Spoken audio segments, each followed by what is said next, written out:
你喉嚨痕，你仲要飲甜嘢，癲癇唔飲得得明白？咖啡因。哦，不過我都會可飲。樂都唔得，不過我都會飲。飲嘅飲嘅。唔係因為可樂同咖啡即係好需要我先會飲。呢件事係我一路都耿耿於懷啊！同埋點解我會唔即係尾段點解我唔去揾佢係？歡迎大家嚟到呢個大島遇龍威嘅2.0頻道。咁啊，有我哋今日咧請到洪卓立做我哋嘅朋友，因為呢個係節目叫做同洪卓立做朋友。係啦，大家好，做朋友就乜都講啊嘛。係啊，都唔係㗎，都唔係嘅。唔係啊，做訪問我都係乜都講。阿姐真係㗎，即係你平時都係唔會揀過嘅。我諗有啲可能公司同事會篩過下嘅，篩選過下嘅。哦，咁樣。咁但係基本上我都冇乜行一正企一正咁啊，咩都講得啦，冇乜特別嘢。我相信都好多人聽過你個名嘅，亦都聽過彌敦道嘅。我亦都一次又一次咁樣去提醒自己咧，你笑嘅，一次又一次咁提醒自己咧，去慢慢去了解你。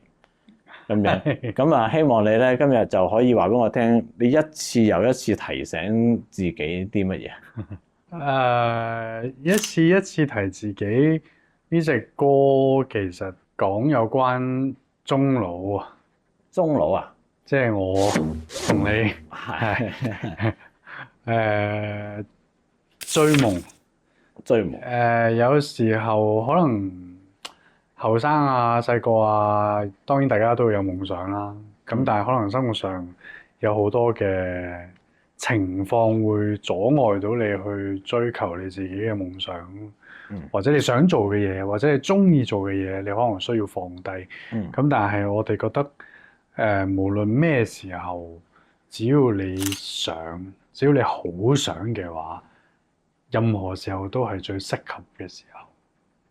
即係有一個講法係，你老咗啦，即係冇時間追夢啊咁。但係我又覺得，有一件事發生咗前排，神舟23號升空入邊有一個香港人係3個仔女嘅媽咪，咁跟住係一個由細到大坐車都會暈車浪嘅人，咁而佢升空嘅時候係40幾歲，係啊，佢要做好多好多嘅訓練，要做好多好多嘅訓練啦，要照顧屋企啦。咁當你訓練嘅時候，即係代表你冇收入啦，冇財，即係冇人工啦。咁你嘅另一半要好 support 你啦。咁你又要抽時間去同啲仔女即係玩啊，照顧佢哋啊。咁另一方面又要接受好高強度嘅 training 啦。咁由細到大都聽啲人講話我夢想係做太空員。咁呢件事對我嚟講，由細到大都係覺得講下嘅啫。係啦，係咯，都講下啫，邊可能啊？咁易咩？係咯，直頭都講完之後都即係我要叻個霍金咁，即係冇可能噶嘛。咁即係可能或者應該話好難噶嘛。係咯。嗰晚我係咁啱喺內地做完嘢咁返酒店，咁打開電視咁啱睇到佢08分升空。咁我諗諗，咁我又冇睇過火箭升空，咁咪睇啦。咁當升空嗰陣時，睇到個推進器一路跌落嚟，跟住睇住佢哋3個升上去，開始啲筆飄起，然之後3個人就即係個總署就問佢哋你身體點樣？佢哋話良好，一切良好，一切良好。嗰下原來好被鼓舞啊！即係你覺得原來呢一樣嘢本身係好唔真實，變得好真實啦，就喺你眼前就發生緊啦咁樣。即係大家成日話，你即係年紀大追夢係冇意思嘅。即係原來一個咁樣嘅暈車浪嘅一個小妹妹，由細到大嘅夢想做太空人，而去到已經係40幾歲。咁但係呢40幾年值唔值得咧？係一定值得嘅。即係香港第一個飛上太空嘅人，唔係，俾我我覺得你睇到講得好好啊！呢個例子。不過我冇諗過有人會將火箭升空同即係 artist 掛咗鈎啫。真係咁啱見到，咁而隻歌又咁啱就係講緊其實冇你，只要你好想嘅話，其實冇人阻止到你嘅。你專登就揾翻一個有翻咁上下年歷嘅人去拍呢個 MV 嗰個想表達嗰樣嘢就係咁樣。我不嬲都唔中意自己做翻自己 MV 主角嘅，即係因為我覺得觀眾會出戲，即係會醒啊！睇下。咁通常我都如果可以嘅話，我都希望可以揾到啲真係識做戲嘅演員去演繹嗰個歌詞。你話佢識做戲，本身唔係龍虎武師嚟嘅，佢梗係唔係啦，佢本身唔係㗎。唔怪之你話佢識演啦。我以為佢係啊。佢唔係啊，但係佢好戲啊嘛。哦，即係因為本身係諗住玩個主題係玩電單車嘅，即係講一個後生仔中意電單車撞車或者點樣啦，咁啊可能唔可以再揸啦咁樣。哦，咁就諗起我有一年喺公司嘅春茗，就被逼要玩呢個獅頭啦。咁我獅頭好重好重嘅。點解被逼咧？因為我嗰陣時嗰個體型係仲係俾風吹起嗰個年代嚟嘅。哦，咁嗰個獅頭好重嘅。咁我係好記得，我一舉起個獅頭，即係一班男 artist 啦，即係我哋公司男 artist 啦，大家一齊舉起 Kenny 啊，啲全部一齊舉起嘅時候，大家係全場望住我喺度笑嘅，係恥笑嘅。因為你面都青埋。唔係，因為好重啦，同埋我係咁震啦。咁我手啱啱啦。咁佢着住件白色背心啦，白色底衫啦。哦，咁佢一舉就成場望住我喺度笑啦，因為我覺得我好記得呢件事。哇！咁我就諗啊，如果而家嘅我舉翻個獅頭，應該夠抽啦，係咪？夠啦，係嘛？夠啦。咁但係我又唔想自己做嗰個 MV 嗰個主角，咁所以就諗咗好耐。咁其實我都係搏嘅啫，點解咧？因為當時候袁霍老師係即係角逐緊金像獎，咁你都知身價都唔放低到去邊，咁你又知道拍 MV 嘅 budget 其實好少嘅，係嘅。咁仲要佢肯唔知肯唔肯啦，咁我就將即係託好多人揾到佢經理人。跟住我就將我呢幾年發生嘅嘢，同埋隻歌嘅主旨，想講乜嘢，全部講晒俾佢經理人聽。到第二日，佢就即刻應承咗。佢話因為呢件事好有意義，即係一半係出自於幫你嘅喎。係，你咁講法就係，因為佢收嘅錢，我相信係佢片酬嘅十幾20分之一。而嗰日係好熱啦，其實佢嗰日係拍咗10幾個鐘，其實佢好辛苦，因為拍佢先嘅。咁然之後鏡頭睇到最尾我出現啦，即係 MV。咁跟住見到我背住望住佢啦。其實我望住佢做戲嗰一刻，我係好想喊。個故事係講佢即係過咗好多年，鼓起勇氣，儲咗一大啖氣，好啦，死就死啦，咁樣一嘢跳上去，踩咗個青攞咗落嚟。跟住佢望住嗰個青幾廿年冇做嘅嘢，或者幾廿年做唔到嘅嘢，終於做到啦。跟住俾個孫女睇，跟住抌俾我。咁我係一路睇住佢，即係佢係我記得係剔咗3個剔左右嘅啫，嗰個 shot。佢係每一個 shot 都喊晒，即係嗰個。即係嗰個釋放係好犀利嘅。會唔會係其實跟住下一個就到你啊？其實有少少咁樣嘅意思嘅。你一接咗之後，其實你而家有使命嘅，你知唔知啊？一陣間我會有一個環節咧，有個少少嘅禮物送俾你嘅。不過而家唔講住。我呢個禮拜開始了解你，我了解完你再去聽你啲歌咧，係完全同我第一次嗰種投入度係完全唔同嘅。我了解咗你之後咧，我就好乸啦。真嘅，我為你滴咗半滴眼淚嘅，差唔多。見真正認識洪卓立嘅機會唔多嘅。或者係可能你想將你嘅表達用晒歌曲去表現啦，係都係嘅。都係有啲係直頭係你心裏邊寫出嚟嘅，係一次又一次咧，一次直頭係啦，係你嚟嘅嗰個。係我嚟嘅。嗯，其實有少少甚至乎係想用我去做榜樣啊！即係當然唔係即係唔係賣慘，唔係鬥慘咁，但係即係喺07年去到依家，即係我07年出道啦。有冇一個人好似我咁去積水，跟住又俾大家講啊死啊翻生啊死啊翻生啊死啊翻生啊，跟住又癲癇啊，跟住又失聲啊！即係大家唔係講緊大家感冒咳兩嘢失聲嗰啲失聲喎，真係聲帶彎咗講唔到嘢直頭，即係發唔到聲啊嘛。係啦嘅歌手咧，所以呢個都係其中一個，我覺得我需要出翻嚟。俾一啲正面啲嘅鼓勵又好，即係我成日都講，我希望真係做一啲有用嘅歌。咩為之有用咧？即係唔一定係哇，我好正面，我要聽日就去跑步減肥咩？唔係嗰啲，即係而係可能俾你發泄到嘅，可能可以幫你去度過到一啲難捱嘅時間嘅。即係唔係淨係好似彌敦道咁啊喺條街度見到個前度，跟住好唔開心啊！哎呀，好心酸啊！咁就完啦。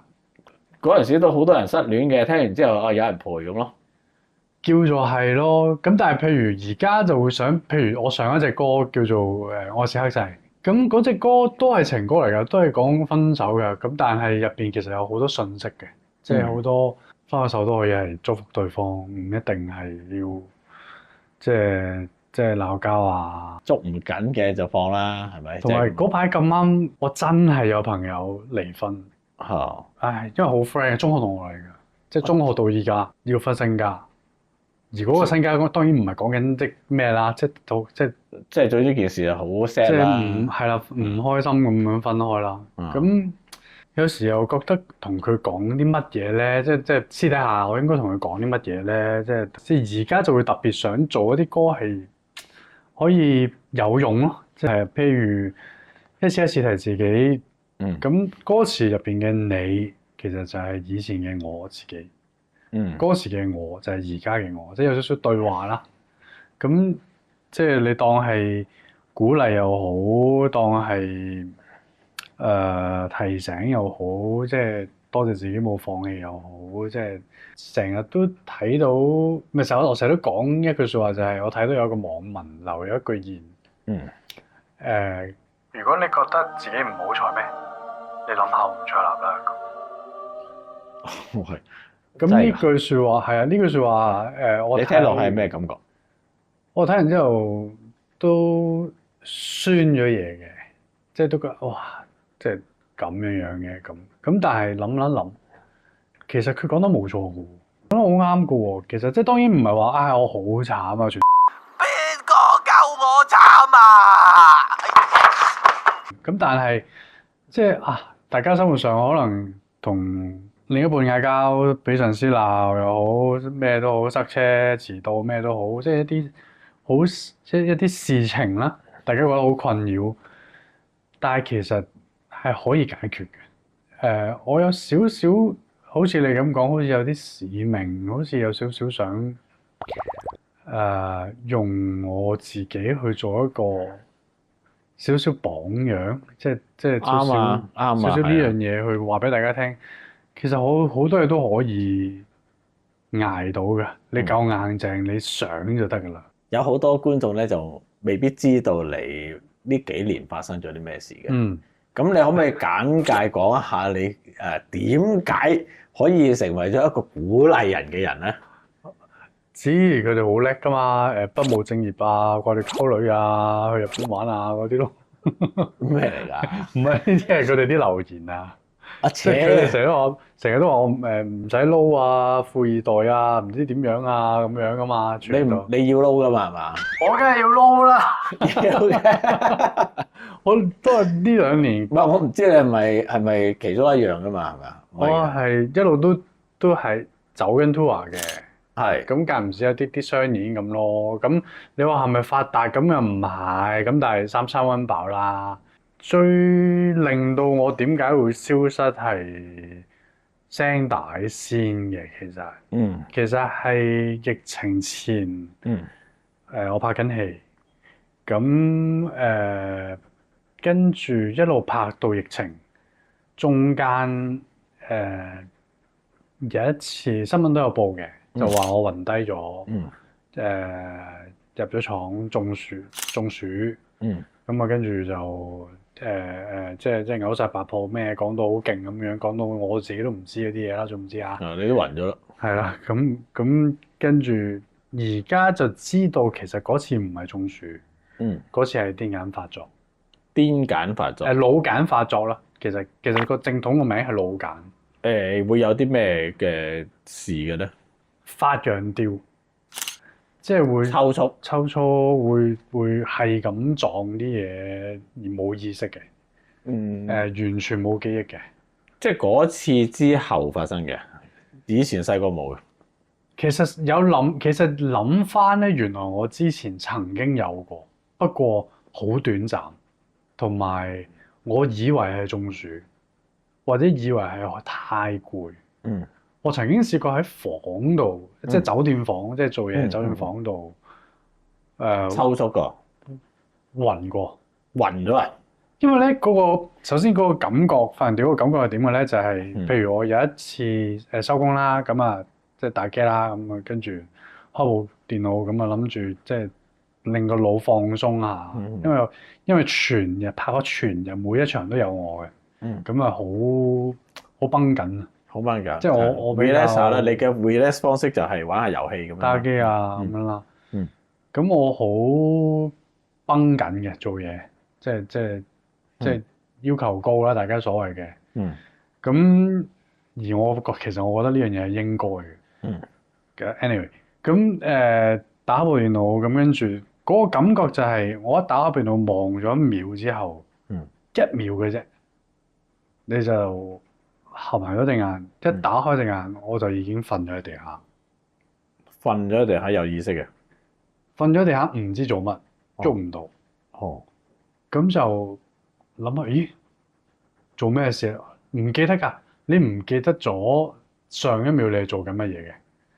即係可能你已經係意識到嘅時候，已經一段時間之後啦。已經係一段時間，咁跟住就，咦，點解喐唔到嘅咧？咁樣，但係擘大咗隻眼，咁然之後好想嘔。呢個我後尾知道原來係一定會嘅，即係一個發人哋嘅反應嚟嘅。即係其實可能當刻你醒咗啦嚇，但係你醒之前你係抽搐緊，你唔知嘅。係咪咁嘅意思？其實已經過咗可能5分鐘，但係我嘅感覺係1秒嘅啫。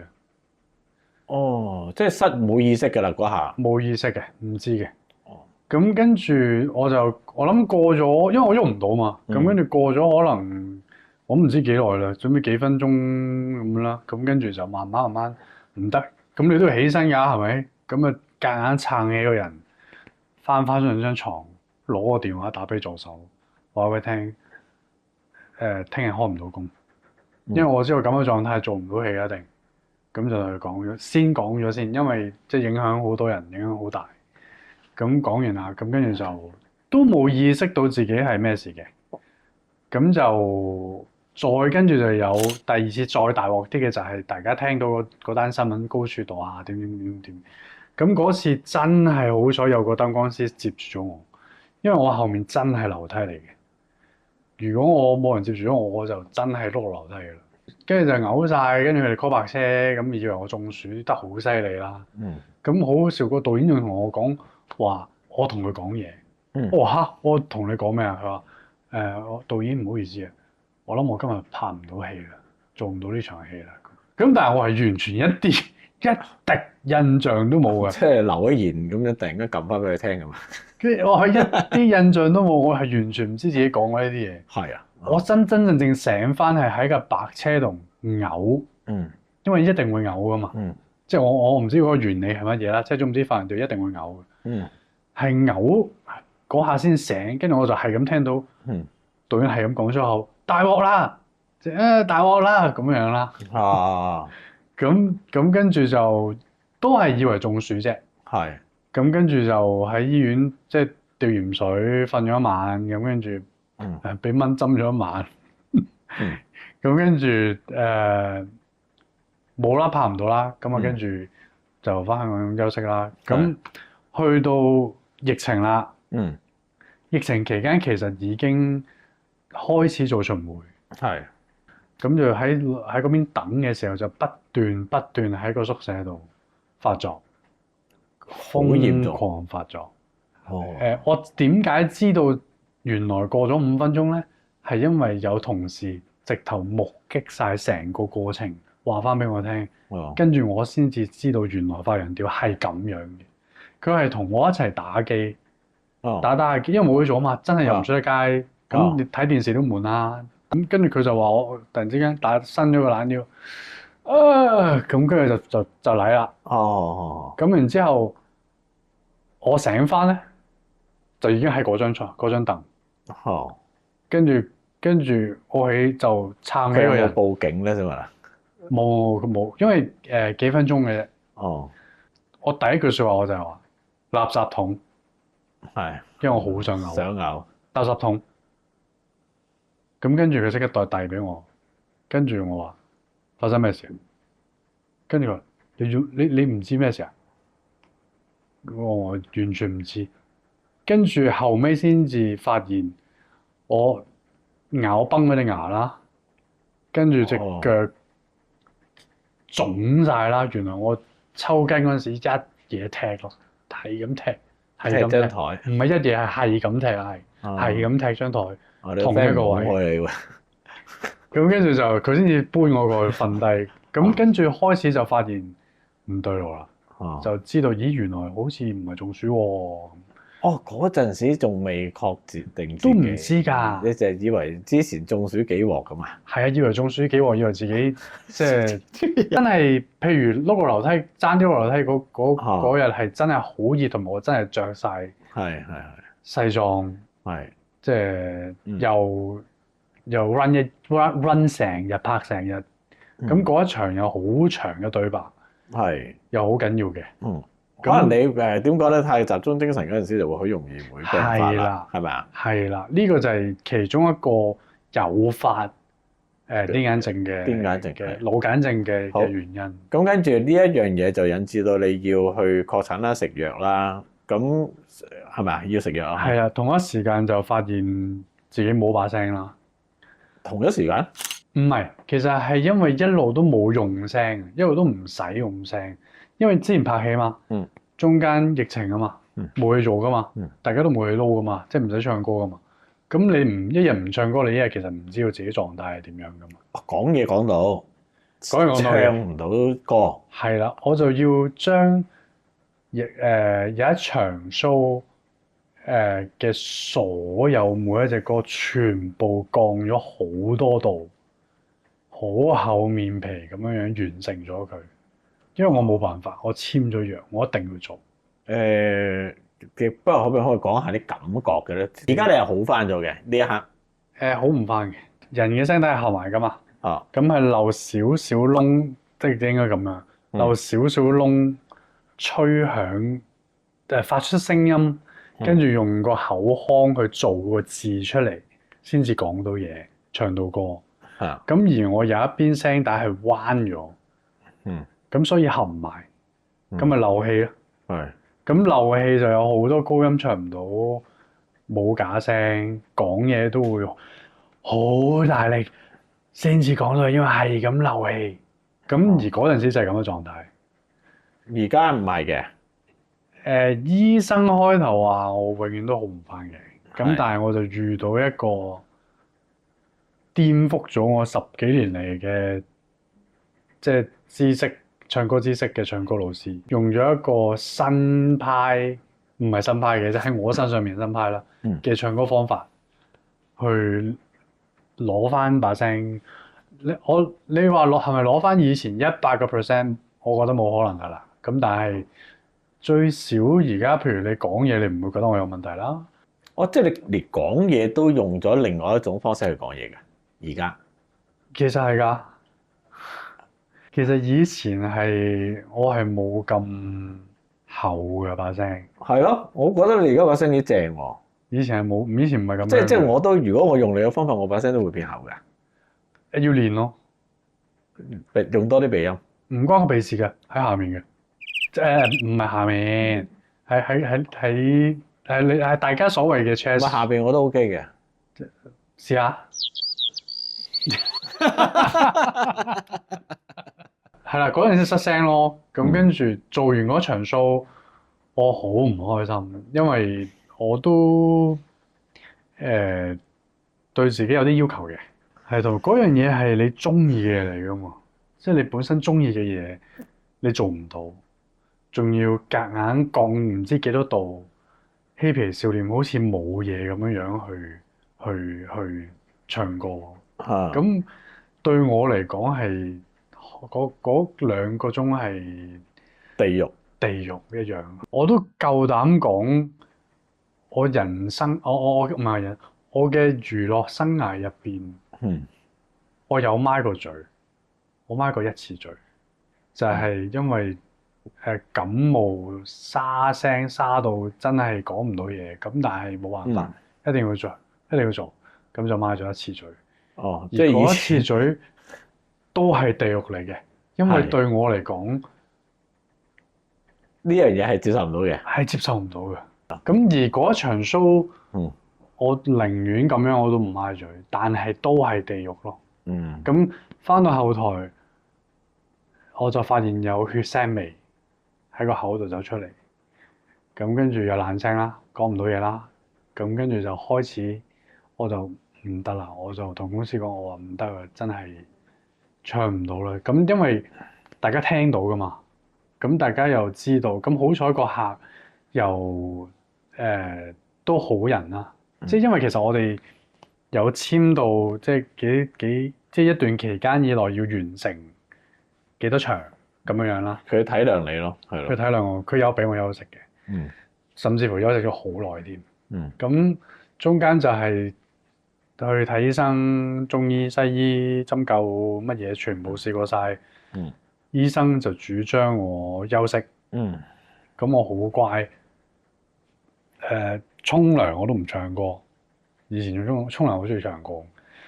咁即係講嘢都唔講，盡量都打字，養翻好個聲帶。諗住休息可以冇事嘅。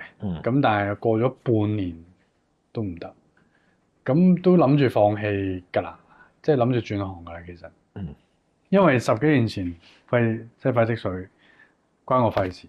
咁跟住而家直接攻擊埋你聲帶啦。咁我咪個天俾指示我，叫我唔好唱歌咧。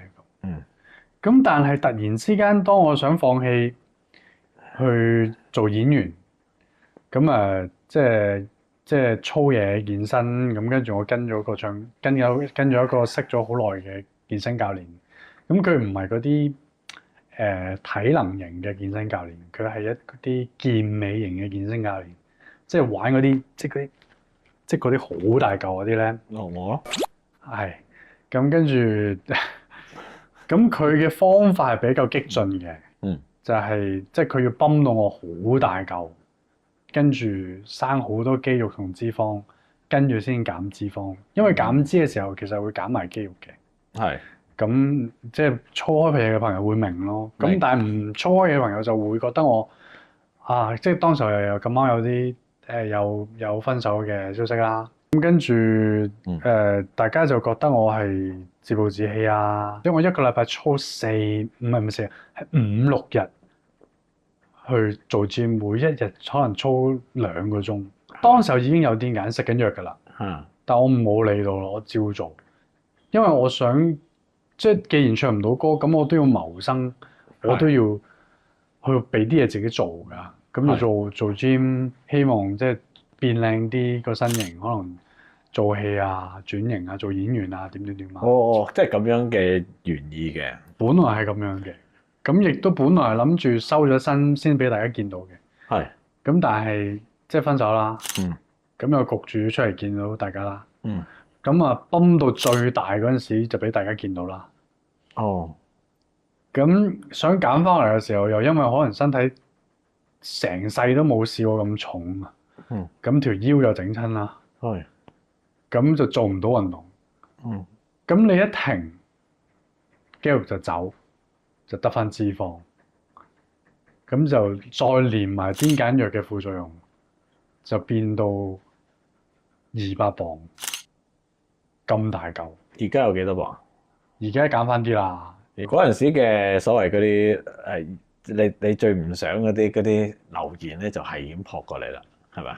都係不務正業攻擊你啊！即係抵俾條女飛啊！即係都係嗰啲咯。即係同埋咁啱，當時候嘅女朋友都詫異嘅一樣嘢係唔知點解傳到佢好有錢啦。但係實際上其實唔係大家想象中講到佢咁有錢啦。即係加多個罪名俾你咯。而我又唔知點解無啦啦食咗軟飯啦。咁我都覺得算啦，即係你都解釋唔到咁多㗎啦。即係唔通我打開個戶口俾你睇，佢打開戶口俾你睇，大家每個月嘅使費係點樣嘅？我 AA，唔係喎，原來係佢俾晒個，原來我俾晒個，即係我冇得咁樣講俾人聽㗎嘛，咁硬食咯。你心大強唔強大嘅咧？我以前唔強大㗎。以前嘅我會唔開心一排嘅，即係都幾容易受影響嘅。會唔會係諗住唔係咁嘅咁覆翻佢咁樣嘅有冇啊？當時候我嗰個年代係唔興嘅。唔興咩啊？唔興覆嘅，即係總之硬食嘅。你覆咧代表咩咧？你 EQ 低，你發脾氣，你中計，你廢，即係小氣咁樣。但係而啊家唔係噶嘛，而家覆係勁喎，叻喎，又冇得澄清咧，即係以前又冇而家咁方便啦，即係打篇文咁就搞掂啦。係啊，咁冇啊，嗰陣時硬食咯，硬食。咁正當大家攻擊我嘅時候，咁就遇到我而家嘅唱歌老師吉啲，就其實陳柏宇介紹嘅，因為佢生過癇，咁做過手術，咁係呢個老師搞翻好佢嘅。佢都有呢啲故事嘅。係噶，咁然之後冇啊，因為佢可能佢都睇到新聞咁，跟住佢介紹過俾我識啦。係啊。咁我開頭我覺得我係俾人嘅，我覺得陳柏宇跣我嘅，咁偏激嘅，特登走嚟跣你嘅。因為唔係講啊咁講啫，因為我冇，其實佢冇得跣，我已經係低到冇得再低。其實佢係好心嘅，咁但係我開頭真係覺得俾人個原因係因為我醫生係叫我唞嘅。中醫叫我唞，西醫叫我唞，針灸叫我唞。咁但係呢個老師係主張我日日都要嗌嘅。咁當然有方法地嗌啦，即係練習啦。咁上咗2堂，我覺得唔對路。我爛聲，你仲叫我嗌，咁我更加冇聲啦。咁然之後，但係我就同同事講：喂咁樣喎，佢仲叫我日日嗌喎，我好似俾人困喎。跟住佢講咗句。點醒咗我，直頭係你都冇嘢輸。你都爛係咯，你都爛聲㗎啦，你咪試下咯。最衰係咩啫？咪都係爛聲啫嘛。又好似係喎，咁就嗌啦。咁嗌下，我好記得3個禮拜。我而家唔嗌唔到㗎。喺度，即係嗰啲唔係，其實唔係嗌，嗰啲係練習嚟㗎。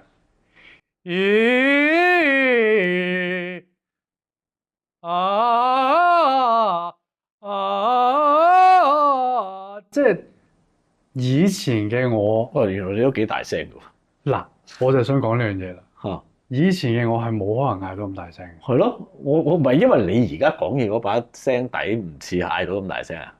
以前我係嗌唔到大聲嘅，因為個位係唔啱啊。即係以前以為譬如你係多咗個 skill 喎，而家即係譬如打波，唔係打波，即係中學2樓3樓嗌落嚟，其實你聽到㗎嘛。我以前嘅2樓3樓嗌落都聽唔到。我而家咪好似你咁咯，大聲唔到㗎我個人。即係鬧人咧，人哋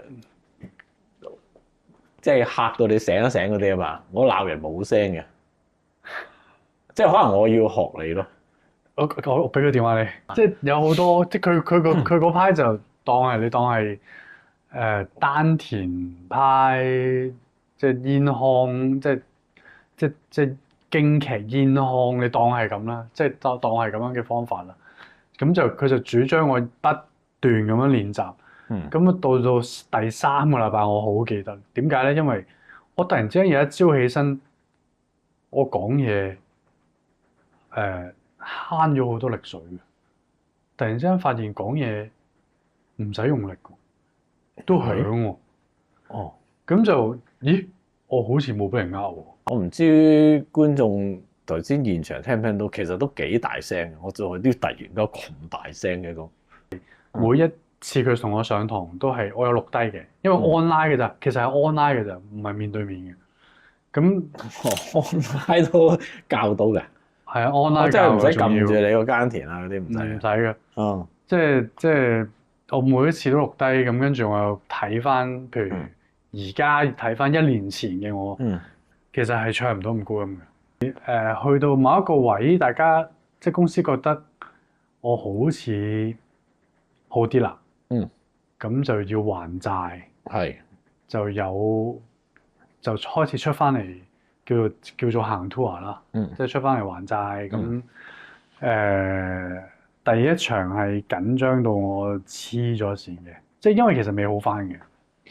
其實講嘢冇事，低音冇事，中音冇事，高音都冇事，但係假聲其實係而家我係做唔翻以前嘅做到嘅嘢嘅，即係我可能要 warm up 好耐，我先至會有嗰粒假聲。即係如果唔係咧，會裂開嘅。嗰粒音。咁當時候嘅就情況更加差啦。咁但係要 handle 一個90分鐘嘅 show。你喺街場射下籃球90分鐘，同你比賽緊90分鐘係兩件事嚟㗎嘛？係啊。咁但係我都幾感恩有呢2-3年嘅，有呢2年啦。而事實上我聽得出咧，嗱，我唔係擦佢鞋，你公司係都幾撐你喎。呢個機會係一路都留俾你。撐㗎，從來都撐㗎。即係喂，你諗下一個肺積水嘅人，俾佢出翻嚟，咁跟住本來有嘅嘢冇晒，咁跟住一路繼續做 keep 住做，其實 keep 住捱啦叫做。咁跟住希望遇到一隻好歌。咁好啦，當你以為自己遇到一隻好歌，個市場反應又唔係咁樣樣，咁我冇啦，繼續等啦，等下，好啦，有戲拍就拍咯，咁拍下戲，咁但係突然之間又冧一次，好啦，今次係直接聲帶唱唔到歌，佢都仲再俾機會你，佢一路等你唱歌，咁你冇嘢好講啦。有啲人會話，入錯公司啊，即係如果唔係入咗公司，可能唔會咁樣噶。我從來都唔覆噶，因為廢話嚟。我唔認為係咁。啲公司做咗，有啲人覺得理所當然咁就激閉氣嘅，但係你又有嗰個感恩嘅心態就係好嘅。我想講埋發揚吊，其實有好即係都會引致發揚吊，包括而家射緊你嘅燈都會㗎。呢啲還好嘛？咁樣望還好嘅。咁講笑啫，冇事嘅。食緊藥。唔可以揸車啦，唔可以游水啦，唔可以浸浴啦，唔可以喺岸邊行啦。幾耐冇發作？食咗藥開始2年幾嘅。而家都有食緊嘅。食嘅。咁而家慢慢減緊。咁其實我停得添。雖然係會有副作用，即係會肥腫難分咁，但係喺我嘅世界，我而家仲走緊 tour，即係我寧願我自己安心唱好歌，都唔想好靚仔，但係我好擔心。即係既然大家都見到我肥肥白白啦，咁我寧願我自己唱好啲，去換，即係變翻個瘦嘅人。最可惜係首站本身其實係香港站。而家唔因為天災啦，咁我自己覺得唔適合喺嗰個時間去做一啲娛樂性嘅嘢啦。因為我係好靠畫面唱歌嘅。如果下面觀眾係其中一個受害嘅朋友，好啦，佢真係嚟睇，我點樣喺佢面前唱一隻開心嘅歌？即係我點樣喺佢面前唱情歌？嗱，咁啊，我知道你有經營一個 IG 啦，咁啊有一個叫碎碎念嘅一個係啦環節啦嚇，咁係咩嚟嘅咧？其實因為早排同黑鯨哥哥去美加登台，咁啊拍咗啲片，因為好靚啦，即係當地好靚，咁啊拍咗啲片，咁啊諗住翻嚟即係 po 下或者點樣啦，咁啊就有一個地方好靚，咁跟住我就會叫助手 hold 住鏡頭，跟住我就行過，跟住呢度好靚又行過，呢度好靚行過，咁啊剪埋就係咁行。咁開頭咧，我就諗住配啲完全唔關事嘅落去嘅，因為嗰啲畫面好，因為嗰啲環境好靚啊，即係大家成日以為係所有嘢都係商業性嘅咩，其實唔係㗎，完全唔係㗎，係我自己揾人剪嘅。我有一條片係講我媽咪嘅，咁我媽咪近乎睇唔到嘢啦，突然之間發現爸爸媽媽老咗好多，咁希望大家珍惜住見媽咪爸爸嘅時間。咁有一啲咁樣嘅諗法，好想俾大家知道。我好開心見到有啲留言係寫住，今晚翻去打俾媽咪。有一條講我走咗嘅狗仔，記錄隻狗仔，咁然之後話俾大家聽，唔好去買寵物，即係希望大家領養咁先算啦。咁其實簡單，呢個信息好簡單啦，係咪？我有經驗，我有2隻狗，曾經有一隻狗突然之間走咗，咁1日嘅事，咁我相都影唔到，咁而呢隻狗已經又盲又聾咗1年咁滯啦，咁突然之間有一日好唔妥，咁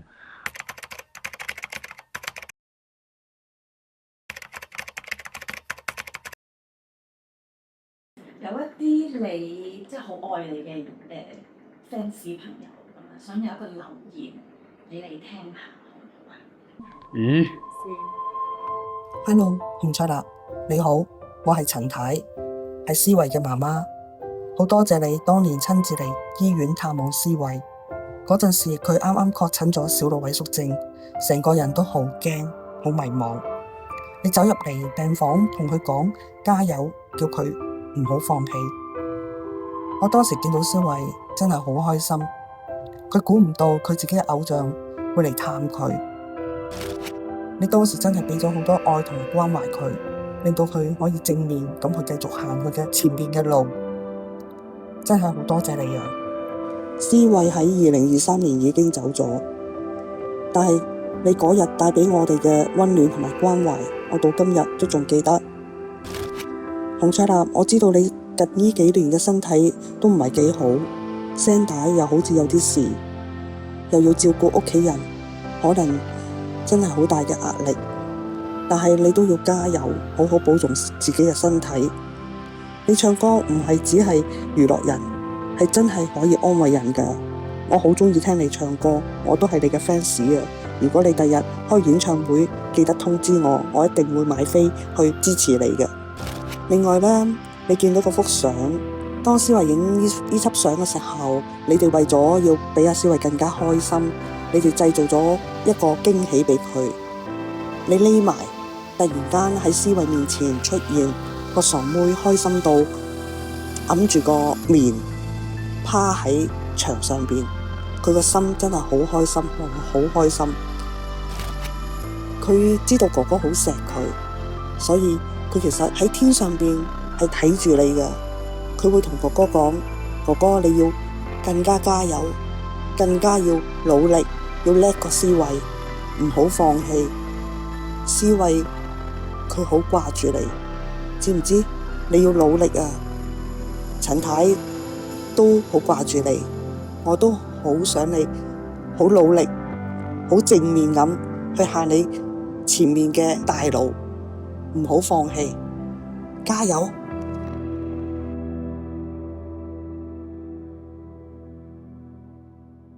喂，不過麻煩你可唔可以遞多張紙巾送俾我咧？哇，大佬你哋搞得咁嘢嘅喂，真係係啊嗱，我都講一講先。其實我完全唔知嘅，我淨係知道有呢一個環節，我唔知道細節嘅嘢嘅。咁可能思維嘅嘢咧，你清楚好多。我訪問做宣傳，即係由重返彌敦道，即係上兩隻歌，即係所謂復出翻嚟。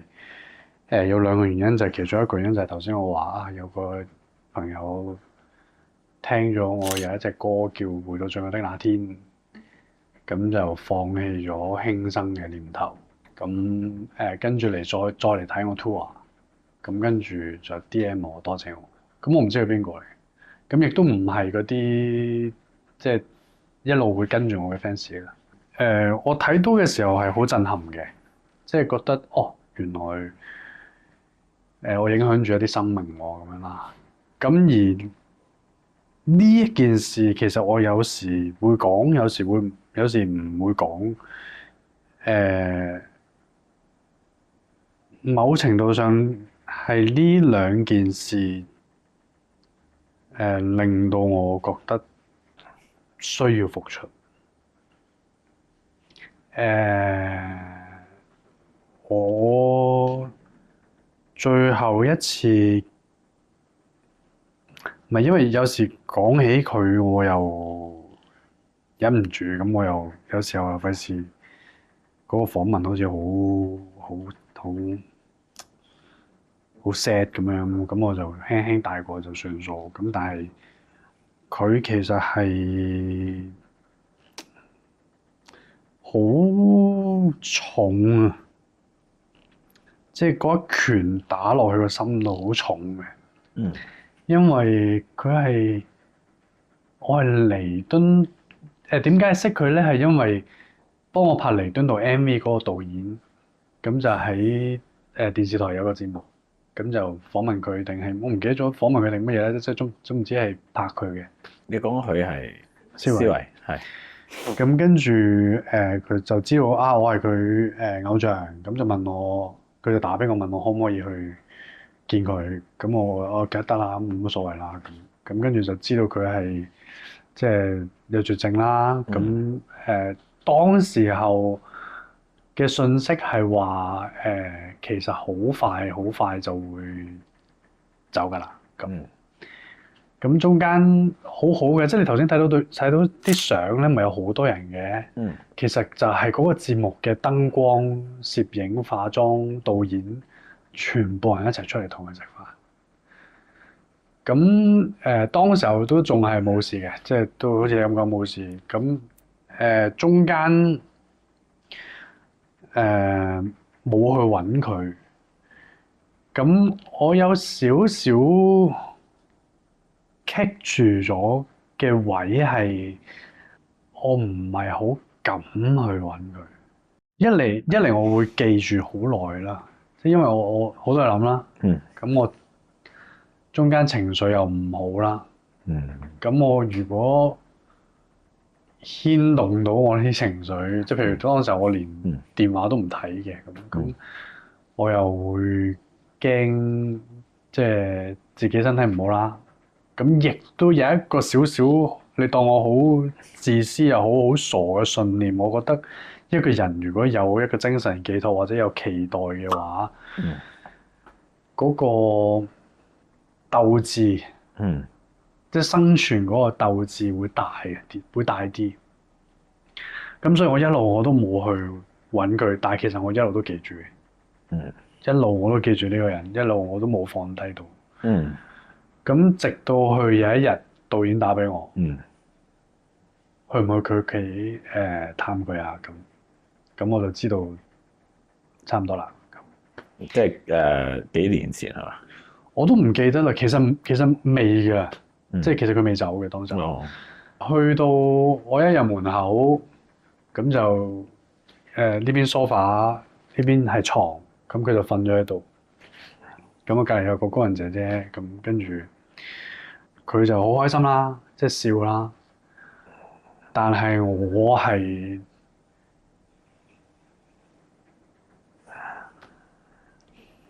我諗咗2秒，我先認得呢個人，因為佢瘦到變晒樣，即係瘦到隻眼突晒出嚟啊！即係瘦到我形容唔到，我唔識形容，即係總之，我先至認得佢，咁我就死啦！即係我去探佢，我係為咗去氹佢開心，我冇理由喊㗎。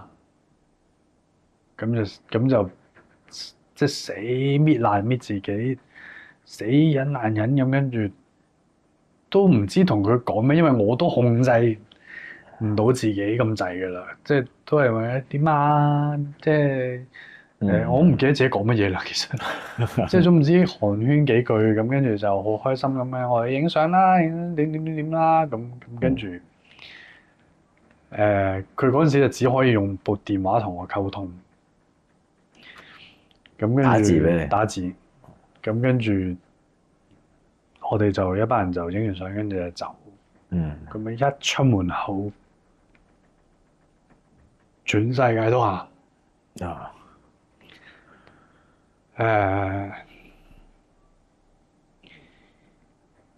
咁然之後，即係佢哋有講話啊，佢其實係一路聽住我啲歌去捱呢啲時間嘅。咁佢23年走，我亦都知道。咁我亦都係 kick 咗喺一個位，就係我去唔去喪禮咧？即係究竟我去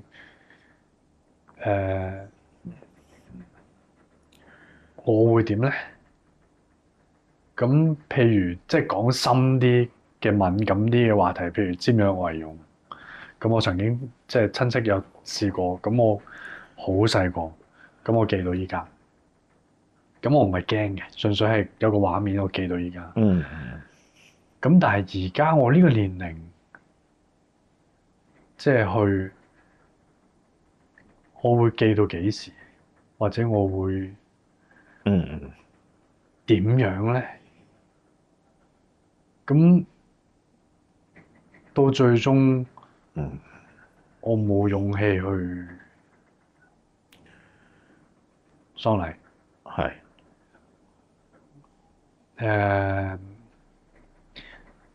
即係跟住我知道實有人講，你即係唔尊重佢啊咩啊，唔會鞠躬都唔去啊，或者點樣咁。但係我成日都講㗎啦，你要拜山，日日都拜得啦。即係你唔使端午節，唔使清明先去拜㗎嘛。算吧啦，你去佢又有嘢講，你唔去佢有嘢講㗎啦嗰啲。咁喺即係好多考量，即係當時候又天揀又巡迴，咁有好多嘢棘卡啦，我就選擇咗唔去。咁而呢件事亦都一路喺個心咯。即係當然做訪問我有講嘅，咁但係冇講到咁 deep 或者都明嘅。即係呢兩件事，其實仲有類似嘅 case 係之後發生嘅。咁當然咁我唔想賣慘，我唔想講咁多呢啲嘅嘢。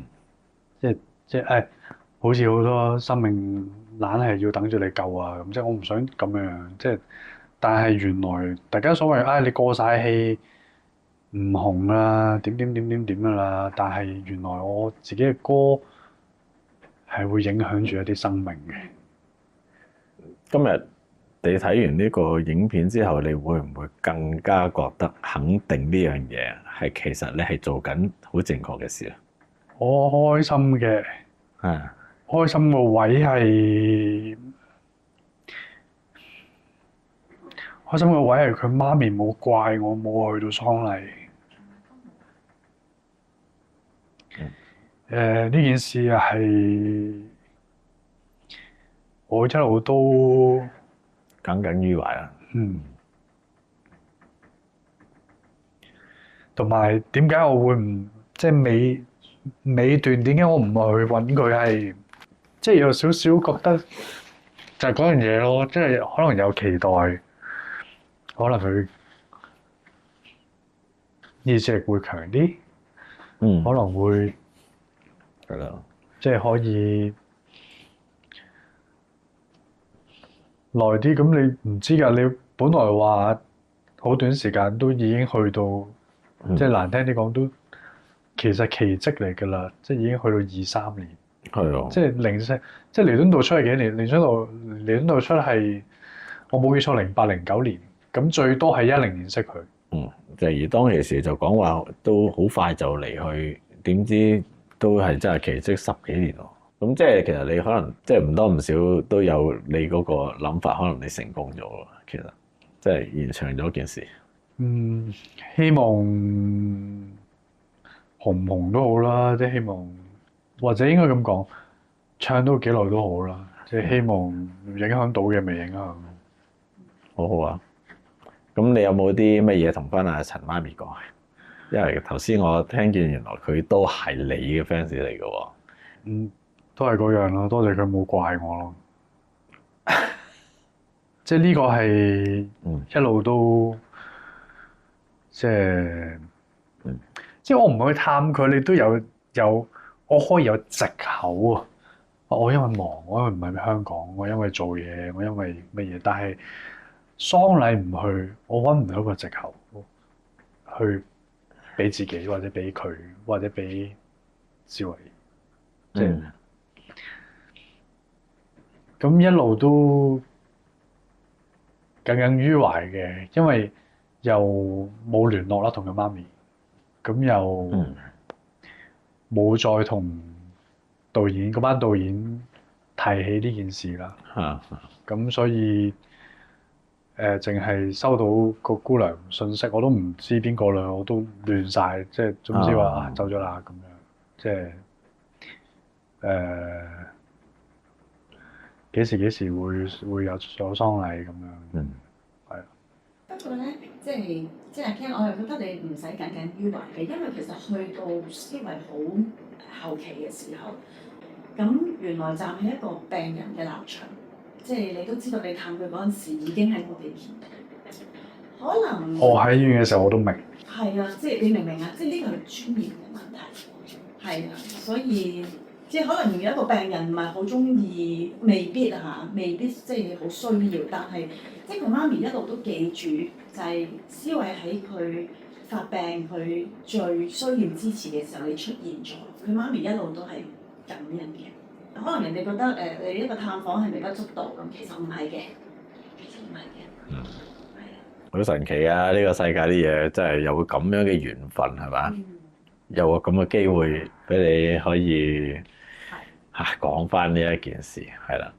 我講多句啦，你講嘅嘢咧，頭先你講嘅使命咧，你係有噶啦，你係真係需要咁做添，唔係覺得會唔會影響，你影響緊㗎啦，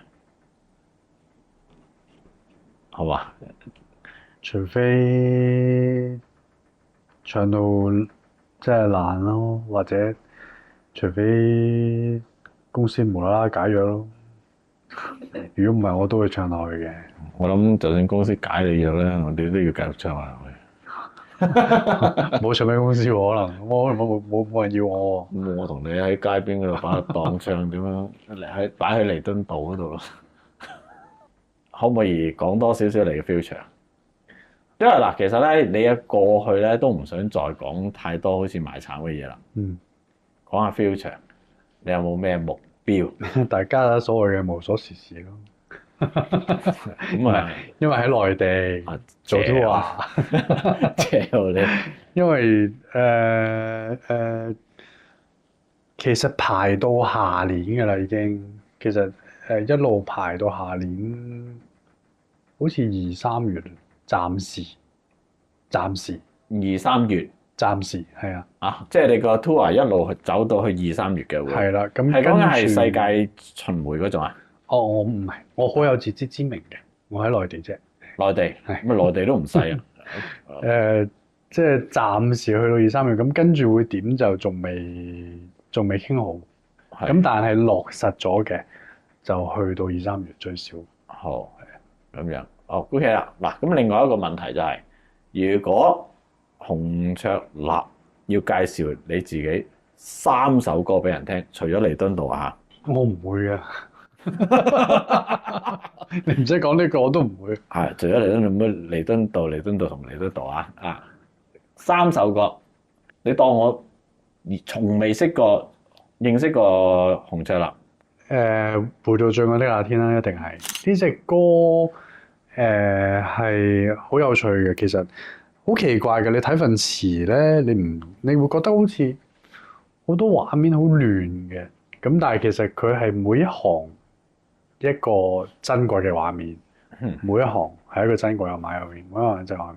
咁我係收集咗好多同事嘅答案，我係問咗佢哋一個問題，朋友同事，我就問你哋人生入邊有啲咩係後悔㗎？咁好多即係有啲又話冇買樓啊，有啲又話即係冇見最後一面啊，有啲就話即係唔小心打咗個女一巴啊，即係等等咯。咁跟住我就將呢啲嘢交晒俾 Wiley，即係林慧玲，填詞人，咁去填咗呢份詞出嚟。咁我覺得好似好淡，好似好家常便飯嘅一啲畫面，即係成日見到畫面。咁但係當你有一定年紀嘅時候，你就會發現，其實嗰啲畫面係好珍貴，係同埋嗰隻歌係希望大家珍惜身邊人或者事，即係唔好等過咗先至。譬如即係好似歌詞所講，唔好去到葬禮先至講，即係你要講嘅嘢。明解。好，第2首咧，帶着骨灰去旅行。我帶着骨灰去旅行。啱咁啱我喺當時車度聽候到，係寫俾當時候嘅女朋友嘅。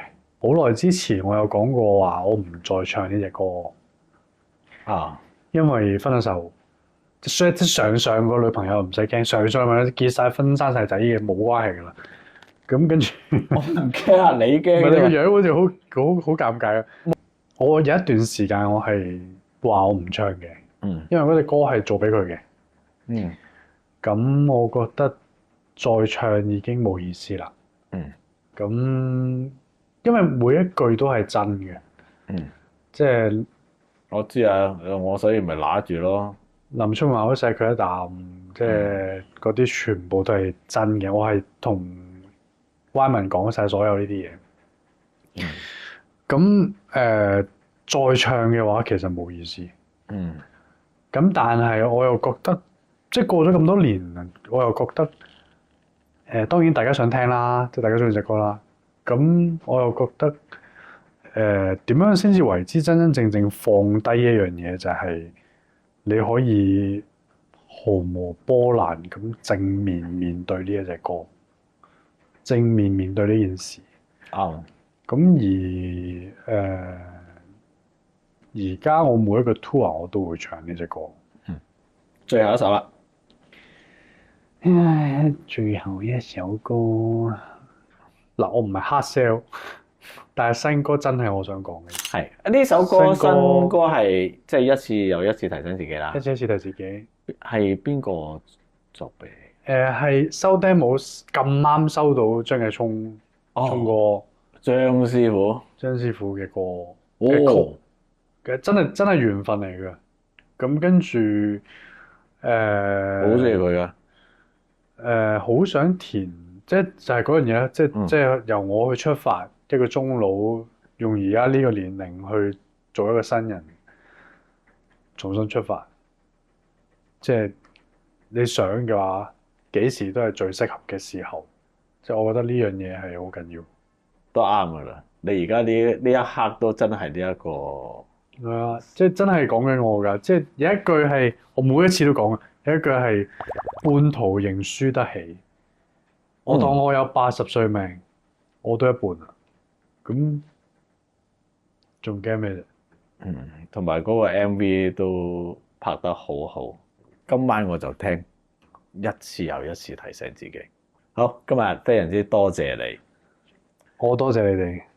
好啦，咁啊希望你嚟緊嘅 tour 會越嚟越成功，想唱到你自己唱嘅歌。喜歡我哋節目嘅朋友，希望你哋可以踴躍留言、讚好同埋訂閱我哋。有你嘅讚好，我哋會做得更加好嘅。今日呢個 like 唔係淨係俾龍威，仲要俾埋紅赤立嘅。